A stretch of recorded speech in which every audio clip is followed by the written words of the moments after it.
If you're getting ready to move and comparing quotes from moving companies, it's smart to know the difference between a phone estimate and an in-house estimate, since that choice can affect your budget and stress level.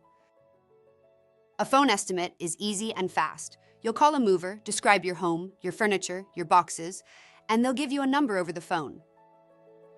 But here's the catch. It's built on your description, not an actual walkthrough. That makes it easier for misunderstandings and surprise charges later on.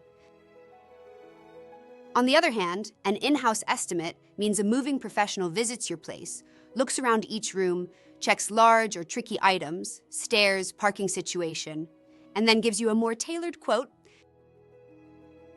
This method tends to be much more accurate, helps avoid unexpected fees, and gives you a chance to meet the mover and ask questions in person. So how do you decide which to choose? If your move is pretty simple, a few boxes and small furniture in the same building, a phone estimate might work. But if you have a lot of stuff, bulky items, stairs, long carry, or you're going farther, go for the in-house estimate. You'll likely spend a little time up front, but save yourself from surprise costs later.